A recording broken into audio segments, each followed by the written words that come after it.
vamos a comenzar haciendo las preguntas al hueso. ¿Cómo está Chile respecto a cómo estamos respecto a la pandemia?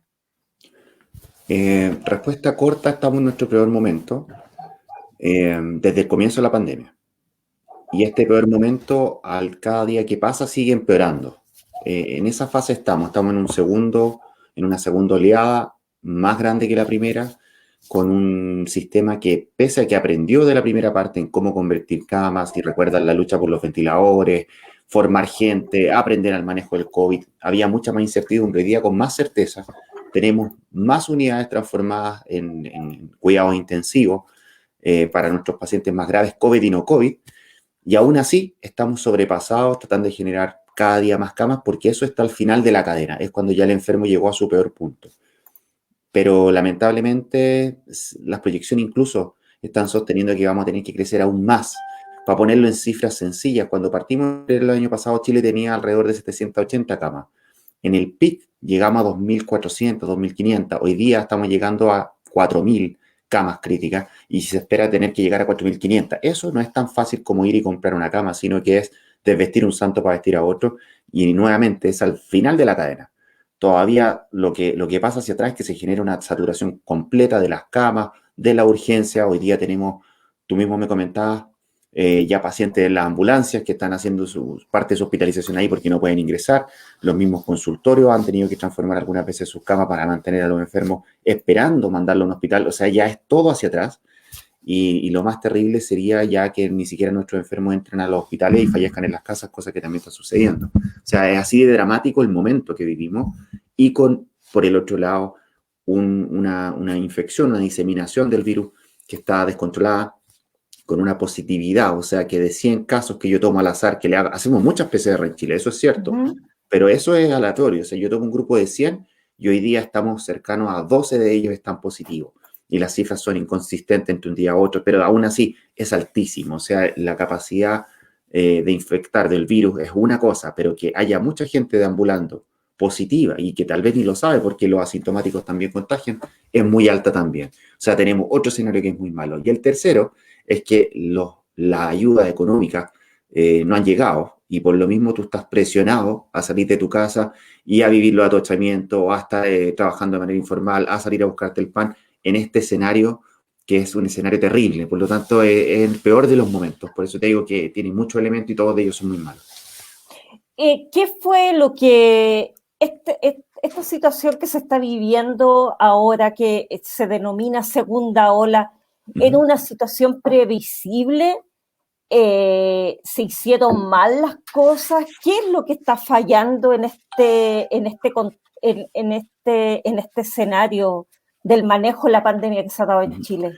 Mira, era una situación previsible completamente, porque para esto no hay que ser un genio, basta ver los países que ya van con la enfermedad por más tiempo avanzado y que no solo están viviendo una segunda ola, sino una tercera ola, y tal vez, y en el mismo Chile tú puedes ver que las regiones se comportan de manera distinta, y que los aumentos de casos van haciendo de manera distinta. Lo mismo pasó en la cuarta región, que en el verano estaban con fases más abiertas que lo que pasaba en la metropolitana, pero llegaron muchísimos turistas, empezó a contagiarse la gente, y hoy día ustedes están en fase 1 y otros lugares ya se pueden estar abriendo. Entonces, esto no es un asunto que vamos a tomar todo Chile como igual, hay que verlo por regiones.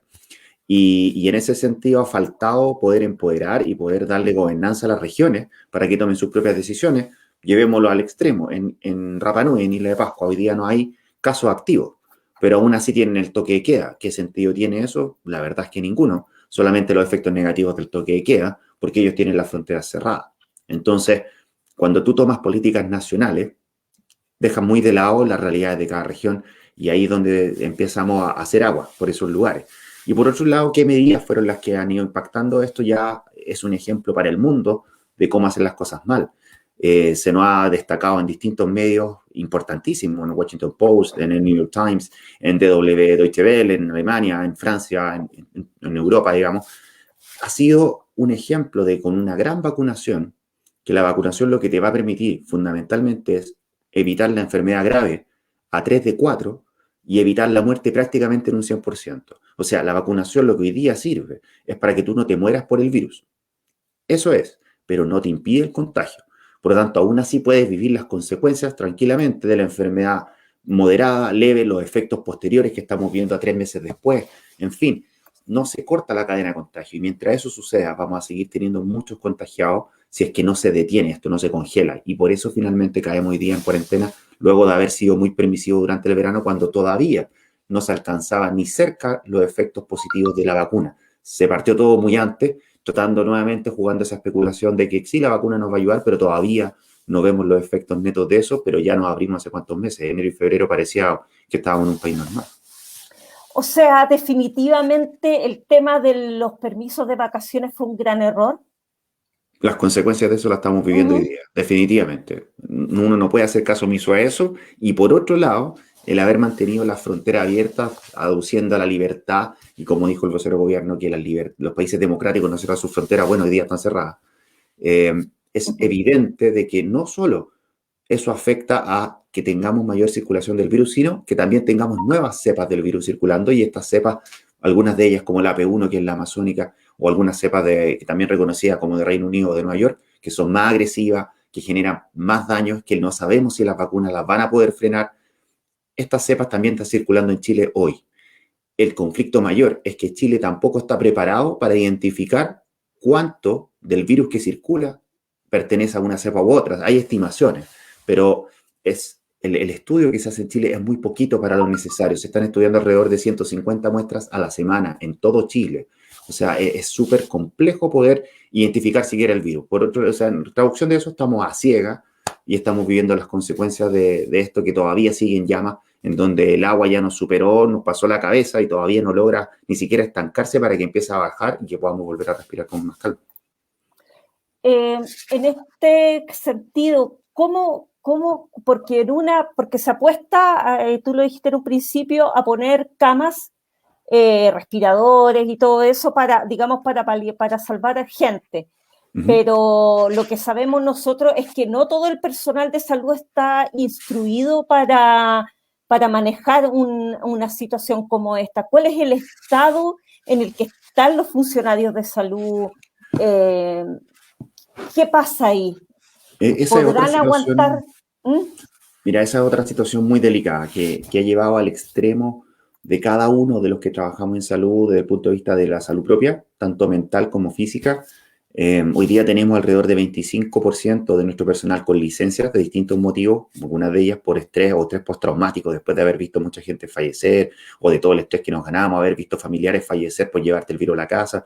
Todas esas cosas, lógicamente, van detrimentando a las personas y eso se traduce en equipos que están no con la misma fuerza que al comienzo de la pandemia, están reventados, que han estado un año ya dándole la pelea a esta cuestión, sin haber tenido gran parte de ellos vacaciones, un momento de relajo, en fin, todas las dificultades se van acumulando.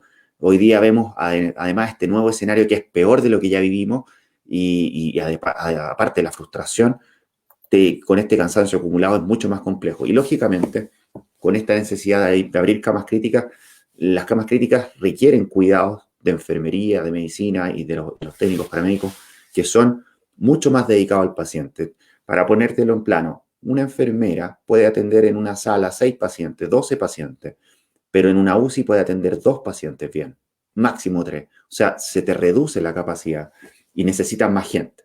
Y a su vez tienes menos gente preparada, tienes que formar, esa gente de cuidado intensivo se forma por meses y años.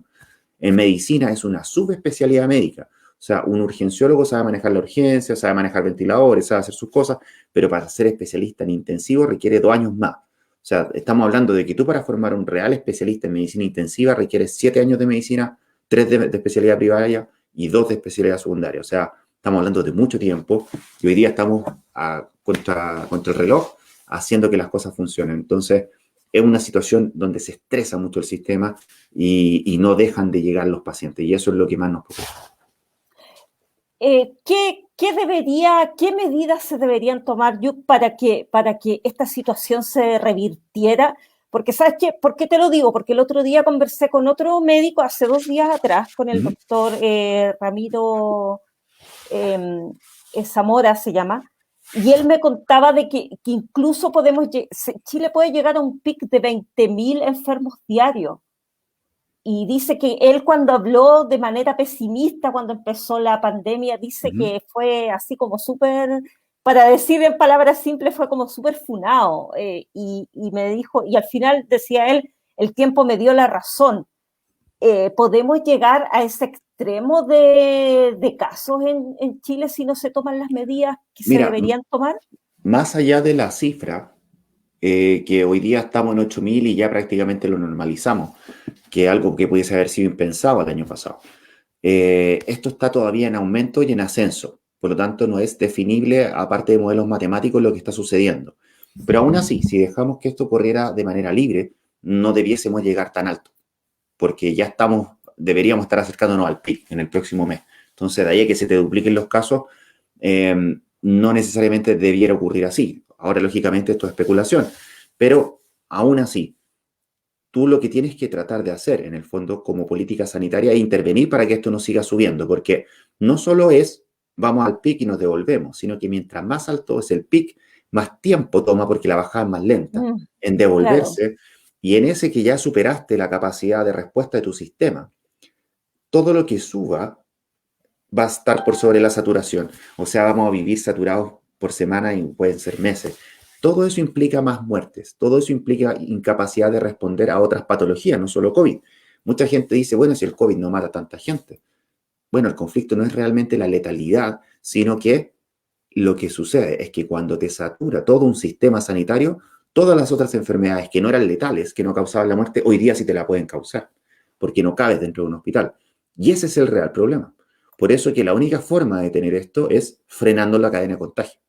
Y para frenar la cadena de contagio, lo único que podemos hacer es escondernos. Eso lo transformamos en lenguaje más bonito y se dice cuarentena. Pero en el fondo, escóndete en tu casa, no salgas y no te contagies. Eso es. Ahora, una cosa es exigirlo, es proponerlo, o es como dice hoy día la autoridad, lo vamos a obligar. El problema no es obligarlo, el problema es cómo lo posibilitas. Y el posibilitar implica que tú tengas subsanadas tus necesidades básicas, tu cuenta, que tu arriendo, tu dividendo, la comida, y que no tengas que moverte de tu casa para subsanar esto.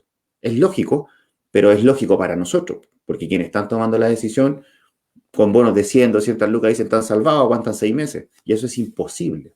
Es imposible. Por lo tanto, es imposible que una cuarentena sea efectiva en Chile. Mientras no se logre lo otro. O sea, es muy fácil decir las cuarentenas aquí son largas, son tediosas, tenemos todos los efectos negativos de las cuarentenas, pero la verdad es que no han sido de mucha utilidad, porque no logran su efecto. ¿Y cuál es el efecto esperado de una cuarentena? También es bueno ir diciendo las cosas. ¿Cuál es el efecto de una cuarentena efectiva? Que se reduzca la movilidad de una ciudad en un 70%. Y eso no ha sido logrado en ninguna parte de Chile. Por lo tanto, ninguno de los esfuerzos que hemos hecho han sido lo suficientemente buenos para lograr el objetivo real.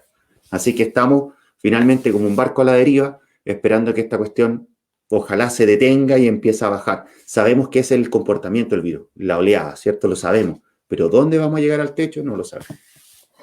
Me acaba de llegar una noticia. Tú trabajas en el hospital de la Universidad de Chile, ¿no es cierto? Estoy haciendo, sí, hoy día Sí, ya dejé mi turno fijo, ahora estoy de reemplazo. ya. Me acaba de llegar una noticia que dice que abrieron la 5ª unidad de cuidado intensivo. Uh-huh. Sí, el año pasado crecimos, si mal no recuerdo, hasta 97 camas, que era muchísimo. Cuando la UCI no tenía esa capacidad, era como un cuarto de esa capacidad. El hospital clínico es un hospital que está muy bien formado, forma muchos especialistas y funciona muy bien en red. Estamos todos con una misma línea de pensamiento. Por lo tanto, se hacen las cosas muy bien con pocos recursos, que es la gracia. Pero no solo el hospital clínico, sino que muchos hospitales en Chile están en la misma dinámica. Hoy por hoy la Posta Central es un ejemplo de cómo hacer las cosas bien en un hospital netamente público y aún así con las precariedades propias de nuestro sistema sanitario público. La parte humana es lo que realmente logra hacer que las cosas anden, porque si nos quedamos solo en los recursos estaríamos solamente hablando de penuria. ¿Qué es lo que debería, definitivamente, qué es lo que debería hacer el gobierno para que la gente se quedara, o sea, para que se cumpliera la cuarentena? ¿Solamente apelar a la parte económica? O también corregir lo que le dicen la comunicación de riesgo. Sí, podemos tomar tres elementos, tres pilares como para construir una edificación sólida. El primero sería evidente que tiene que haber una comunicación coherente para que a ti te haga lógica quedarte en tu casa y tener respeto a salir. Eso es la comunicación efectiva de riesgo. Cuando tú siempre estás diciendo, no, no estamos saturados, mira, tenemos más camas, tenemos más camas, tenemos más camas, tú de alguna manera piensas que si tú te enfermas vas a tener un lugar donde llegar. Eso es falso. Eso es falso. Porque estamos hablando de todo Chile. La región de Magallanes lleva meses. Tienen 4 camas críticas. Llevan meses con las 4 camas ocupadas. Entonces, no es que esto mágicamente hay cama y se te va a abrir. No, lo que está esperando es que fallezca alguien en esa cama, te la limpien y tú puedas entrar. Pero no todos van a correr esa suerte. Entonces hay que partir diciendo la realidad de las cosas y todo está en el mensaje. La verdad, nuestro sistema está actuando a su máxima capacidad y la saturación ni siquiera es al 100%. Uno podría decir que sobre el 70% de una urgencia ya está actuando con capacidad de colapso, o sobre un 90% de colapso. Nosotros estamos sobre el 95% hace semanas. Eso es colapso. Solo que aquí no se le quiere llamar así para que no se nos vea mal. Me parece que estamos muy enfocados en la visión internacional, que ya nos están viendo como un caso a no seguir. Los países que están vacunando y dicen, no sigamos a Chile porque Chile, miren lo que le pasó. Pero ¿qué sucede? Desde las propias cifras, cuando tú dices tenemos 23.000 muertos y el DEIS, que es quien lleva realmente la estadística, te dice que llevamos más de 30.000 muertos. Tú dices, ¿por qué una sí y por qué la otra no? Porque para el extranjero se toma la cifra más baja. Entonces dice, Chile tiene tantos muertos por millón, no es el peor del mundo. Porque a la hora que decimos la realidad, que estamos sobre 30, estaríamos en los peores. ¿Te fijas? Entonces, se enfoca mucho en ocultar, pero eso trae el problema de que nuestras gentes tienen una falsa sensación de seguridad. Y eso es lo que finalmente los que trabajamos en esto les decimos, esa sensación de seguridad no existe ni para mí, ni para mi familia. Yo hoy día tengo casos de familiares que están con enfermedades y no tienen dónde ir a atenderse. Están en otras regiones, no puedo ayudarlos tampoco. ¿Te fijas? Esa es la realidad que vivimos todos, pero es difícil no interiorizarlo. Ese es el primer pilar, la comunicación de riesgo. El segundo ya lo hemos tocado, que es la parte económica. Es evidente que si tú no permites que las necesidades básicas estén subsanadas, con plata en el bolsillo, con comida en la mesa y sin el urgimiento de que te van a cortar las cuentas y que te van a quitar la casa al mes siguiente, sin esa tranquilidad no se pueden hacer las cuarentenas efectivas como se necesitan. Una cuarentena efectiva debiesen ser 4 semanas estrictas en la casa, no más que eso tampoco. Y con eso lograríamos el efecto de congelarlo y de que este fuego se ahogue, ¿cierto? Eso sería pilar básico. Y lo tercero es que mucha gente también me dice, bueno, pero es que hay tantos irresponsables que se saltan la fila, que rompen los cordones sanitarios, que hacen lo que quieren. Y cuántos de ellos, los trabajos informales, o qué es un bien esencial, qué es un trabajo esencial, y lógicamente quien vive de su trabajo el día a día es esencial para vivir, o sea, indiferente de lo que haga, lo que venda o lo que produzca, ¿cierto? Pero tú para poder finalmente aislar ese grupo y decir, mira, ellos son los mal portados, tú tienes que haber subsanado los otros grupos. Entonces, mientras no logres eso, nunca vas a poder decir, mira, en realidad, esto es lo que está fallando. No, eso es un elemento más, pero que en términos porcentuales es lo menos relevante para el desastre que estamos viviendo. Y al revés, pues si tú tuvieras todo subsanado al principio, probablemente el último grupo no saldría de su casa porque ahí tú podrías fiscalizar con mucha más fuerza. Chile debería apostar, por ejemplo, a un modelo como el modelo oriental o que están haciendo muchos países de que es contagio cero. No vamos a poder lograrlo nunca. Yo no tengo ninguna esperanza que lleguemos al contagio cero. O sea, de que ellos decían, por ejemplo, a mí me ponían el ejemplo el otro día de que habían países que ellos habían 5 contagios, cerraban al tiro. Sí, Nueva Zelanda. Sí, Nueva Zelanda y Australia hoy día se consideran 2 países libres de COVID y entre ellos pueden viajar. O sea, ya generaron 2 países burbuja, por decirlo así, libres de COVID. Ellos a los 2 casos cerraban por 2 semanas, luego abrían y ahí tenían una trazabilidad tremenda. Y aquí me quiero detener. Se ha hablado mucho de la trazabilidad y se entiende poco. La trazabilidad es que yo identifico un caso y sé perfectamente con quién se mezcla, con quién se junta, puedo seguirlo y puedo sectorizarlo. En Cuba se hace muy bien porque la medicina familiar, y sin que yo tenga relación con la parte política, sino que la medicina familiar cubana sabe muy bien dónde están cuáles son sus pacientes, en qué piso viven, pueden aislar edificios. Y ellos no tienen el desastre que tiene el resto del mundo, aunque tienen mucho menos ingresos y mucho más precario en términos de recursos, pero tienen ese recurso humano de poder identificarlo. Dime tú, ¿cómo seguimos a un enfermo de COVID que se mete a un bus, que se mete a un colectivo, que se mete a un lugar hacinado, que se mete en Santiago al metro. ¿Cómo lo sigues? No es posible. Tu trazabilidad se acaba en el momento que tiene que salir a trabajar. ¿Te fijas? Entonces, si yo no corto la cadena y yo no lo dejo solo en su casa, yo ya puedo identificar al grupo familiar. En Chile solo se identifican entre 2 y 2.5, en algunos lados menos, contagios por persona, que son fundamentalmente quienes viven con él, porque es lo lógico, están en la misma casa. Pero cuando salen, si no es porque en la pega hay un brote, todo ese trayecto tú no tienes idea. Y hoy día, en ese bus que van 100 personas, 12 van contagiados sí por estadísticas solamente. Entonces, ¿cómo es posible hacer un seguimiento cuando no tienes una estructura? ¿Te fijas? Y por el otro lado, ni siquiera está la estructura de trazadores suficiente, que lo están haciendo fundamentalmente hoy día los consultores, los lugares más locales. Se identificó la cifra hoy día, 34% de la atención primaria de Chile no ha sido capaz de hacer la trazabilidad como corresponde. O sea, un tercio de Chile ni siquiera ha sido capaz de montarlo como corresponde. O sea, esa es la realidad. Por lo tanto, ¿puedes tú pedir que a los casos que identificamos los vamos a seguir? O sea, ¿puedes seguir tú diariamente 8.000 casos nuevos? Es imposible. Nuestro Chile, en este país, hoy día, ahora, es imposible. Tú lo único que puedes hacer es tratar de que esta cuestión frene lo antes posible y que ojalá la vacuna hubiera permitido disminuir el contagio entre persona y persona. Pero la vacuna, lamentablemente, solo te provee, teóricamente, un 54% de posibilidad de no contagiar uno a otro.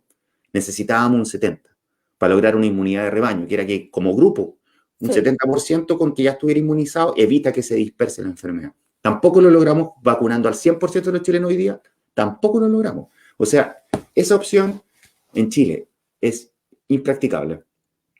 Y se perdió el momento donde fue practicable, que lo planteó Nueva Zelanda al comienzo de la pandemia. Eso, y Europa nos dijo a nosotros también. Nosotros hablamos con nuestros colegas de allá. Nos dijeron, Chile, no pierdan la oportunidad, que si ustedes se cierran durísimo 4 semanas y cierran sus fronteras, van a evitar que esto llegue. Pero se tienen que mantener aislados del resto del mundo. ¿Tú crees que alguien nos escuchó? Esto a través de las sociedades científicas. Yo pertenezco a la Sociedad Chilena de Medicina y Urgencia, soy directivo. Y el colegio médico y todo, lo dijimos. Y hablamos del lockdown, no sé si alguna vez lo escucharon al comienzo. Eso era el cerrar todo, enfriarlo todo, poner plata en los bolsillos, 4 semanas, y todo cerrado las fronteras, y con eso evitabais que llegara y podías seguir haciendo una vida normal dentro de tu país. Chile, geográficamente, se puede comportar como una isla, que no nos mientan. Porque estamos al final del mundo aislados, tenemos el mar por un lado y las fronteras son reconocibles. Podríamos haber hecho lo de Nueva Zelanda. Ya no se hizo. Hoy día nunca bajamos la meseta. Si ustedes recuerdan, la primera ola nunca llegó a 0. Entonces, buscar la estrategia 0 implicaría cerrar el país por lo menos un mes completo, todo en la casa, echaditos para atrás porque tenéis que estar con plata en el bolsillo, con comida en la mesa, con todo, y ver qué pasa. Y vacunado al 100%. O sea, hoy día estamos corriendo detrás, pero mal, detrás de la enfermedad. ¿Y va a existir la tercera ola? Es muy probable. Es muy probable. Si es que seguimos viendo lo que pasa en otros países, es muy probable. Lógicamente va a depender nuevamente de las conductas que se tomen y de qué va a pasar con las siguientes vacunas. Porque si nosotros vemos hoy día con la Sinovac, que es la mayor vacuna que tenemos, hoy día se agregó otra, que es la CanSino, más la Pfizer, si vamos sumando vacunas, si logramos que en algún minuto nuestras estadísticas digan, mira, esto va a proteger un 70% de la población y logramos lograr ese grupo grande de gente inmunizada en un mismo tiempo, por lo demás, porque la vacuna tiene un tiempo de uso que no es por todo el año, probablemente. Se han visto estudios que son por 4 meses, que es más o menos como funciona la de la influenza. Claro. Con los grupos más críticos y cortamos la cadena, hacemos las cosas bien, pudiésemos de alguna manera evitar una tercera ola o sería una tercera ola más suave. Pero la verdad, viendo las conductas de nuestras autoridades, no tenemos ninguna chance de cambiar la estrategia. O sea, no hay ninguna. Por mucho de que hemos golpeado puertas, estamos hablando directamente, les planteamos soluciones. Muchos dicen, ustedes se dedican a criticar, a mí me dicen, tú puro criticáis. Yo hablo porque sé. Y lo que hemos venido planteando, siempre hemos estado semanas y pasos adelante lo que plantean las autoridades, porque tienen otras presiones que son económicas, fundamentalmente. Y son evidentes. O sea, cuando tú tuviste el dilema, no sé si recuerdan, hace poquitas semanas, nosotros nos olvidamos rápido, de abrir o no los casinos, de abrir o no los gimnasios, de abrir esto, y uno abierto, otro cerrado. ahí se perdió la lógica sanitaria de decir, todos vamos por este camino, está todo súper nublado, hay tremenda camanchaca, vamos todos caminando y yo necesito que nuestros líderes nos guíen sin que nos caigamos para el barranco, porque hay barranco para los dos lados. Pero de repente unos caminaban para acá, unos para allá, te decían, no, sé que hay que retroceder. O sea, en el fondo, cuando se pierde esa lógica, uno como población no sabe dónde está el norte. Y hoy día no hay un norte que te diga vamos hacia la luz. Hoy día estamos arrinconados aguantando el desastre que tenemos encima. La última pregunta antes de terminar. Tengo algunas consultas acá. ¿Tú crees que vamos a llegar a una situación tan crítica como Brasil o Ecuador, por ejemplo? No. Si no hay, digamos... Es que Brasil es el peor ejemplo del mundo. Entonces, de alguna manera nosotros no estamos tan mal porque ellos sí que, o en el fondo su presidente sí que dejó que la cuestión corriera a lo loco. Sí. O sea, no le puso un freno a nada. El otro día dijo, yo ya sé cómo detener esto, basta que yo cancele el canal más visto en Brasil, que es Globo, y con eso se deja de transmitir que hay muertos. O sea, bajo esa lógica, en el fondo no pasa nada, están como están. Y hoy día están con más de 4.000 muertos al día, con un país que está más quebrado, que hay una diferencia brutal entre Brasil del norte y el sur, en donde el trabajo informal es una cuestión desastrosa, en donde sí el hambre es más fuerte que el virus, constantemente. Ellos sí no ven oportunidad, y esto lo he hablado con colegas brasileños, de poder hacer una gestión sanitaria correcta. Ahora, ni siquiera lo están intentando, para ponerlo en perspectiva. Sí. O sea, nosotros de alguna manera damos manotazos de ahogado, o sea, nos estamos hundiendo, pero damos manotazos. Allá se están hundiendo como roca. Y lo que pasó en Ecuador fue fundamentalmente un sistema que ni siquiera pudo fortalecerse. Chile, de alguna manera, al integrar el sistema público con el privado y fortalecer toda esta red. Si tú te fijas, la vacunación, gran parte de los sistemas primarios. Y Chile siempre ha tenido un buen sistema de vacunación, entre otras cosas, y esas han sido nuestras fortalezas. Pero en Ecuador no alcanzaron ni a contener a los muertos y estaban los muertos tirados en las calles. Yo no te puedo decir cuán lejos, cuán cerca vamos a estar de eso, pero ya ver que se están contratando frigoríficos, que no caben más muertos en la morgue y que todavía esto no se detiene, no podría ser una especulación de que no vamos a empezar a tochar muertos. Yo siempre me acuerdo, tengo una amiga que vive en Boston y ella me contaba de que también acá los medios de comunicación tienen que ver, porque sabes que ella me contaba de que llegó un momento tan crítica la pandemia allá y en Nueva York, que los muertos, las personas que fallecían, se iban tirando directo al incinerario del crematorio porque ya no habían ataúdes. Exacto. Así de crítico estuvo Nueva York. Pero sí. ella me contaba que se cerraron. ¿Cómo lograron ellos? Se cerraron completo y les pasaron cajas de mercadería que tenían comida como para 6 meses y dinero a la gente que estaba desde que ganaba, por ejemplo, la gente que no sé, ponte tú, la gente que ganaba como de $1.000.000 para abajo, a toda esa gente sin distinción se le dio un bono. Exacto. Pero un bono real. Claro, un bono que te alcance para vivir, sí. Claro. Es tan irrisorio si uno les da vuelta a la tortilla, pero ellos viven una desconexión total. Yo, entre otras cosas, cuando partí de médico, trabajé en Palacio de la Moneda por 2 años de infracción. Conocí gobierno de Piñera y Bachelet. Y hay muchos que, sobre todo de este gobierno, están completamente desconectados de la realidad de Chile. O sea, desde el propio ministro que decía no sabíamos este nivel de hacinamiento, las declaraciones hablan por sí mismas. Mételos tú a las micro, al metro, todas las mañanas y que se vayan hacia la pega. Y dime cuán urgidos van a ir arriba. Yo hoy día pensaba, como ciudadano, y decía, ¿cuán urgidos irían arriba? Pásale una mascarilla de tele y súbelo, a ver cómo va. Y pásale 100 lucas y que sobrevivan. No van a poder ni por si acaso. Entonces, están pidiéndole que la gente sobreviva, y sobreviva mal. Y no da. Y no da. ¿Pero por qué? Porque nunca han tenido las patas con tierra. Mira, llegaron 2 preguntitas que las tuve que anotar acá porque me llegaron por WhatsApp y dice, ¿cómo luchar contra la posverdad? Cada vez más gente cree que esto es conspirativo, que están modificando el ADN. Eso es sencillo. Lo que pasa es que la posverdad y las conspiraciones son muy atractivas. porque hacen juicio con la imaginación colectiva sin tener ningún rasgo de veracidad, o sea, sin tener nada concreto, sin tener nada objetivable, sin que yo pueda tomarlo y decir, lo pruebo. No pueden probar nada. Y en ciencia, lo que sabemos y el método científico sabemos que tú para poder lograr algo tienes que demostrarlo. Tú para haber generado la vacuna hiciste de una manera espectacular estudios en muchos países, probaste los efectos, los viste a 3 meses y cuando ya valoraste de que era más o sea, lo que hacía bien a lo que hace mal, la sacaste. Pero eso tomó tiempo, fases complejísimas, todo se aceleró muchísimo. Eso es ciencia. El resto son ideas que te hacen clic, que no tienen ningún sustrato y que en realidad lo único que hacen es generar mayor incertidumbre en la población. Por lo tanto, mi consejo es que escuchen a quienes realmente están formados y a quienes han podido demostrar en sus propias palabras lo que ha sucedido. Si a mí me dicen que el 5G, que esta cuestión vamos a mutar, que es para controlarnos, yo no lo voy a considerar porque no está en mi línea. Yo estoy en la línea de la medicina. A mí, si tú vienes muriéndote, yo te puedo resucitar dentro de un reanimador, yo con lo que sé lo hice, te lo pruebo.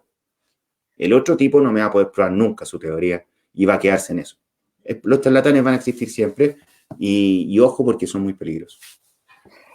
La otra pregunta es, ¿qué ocurre con los niños y adolescentes? ¿Se vacunarán?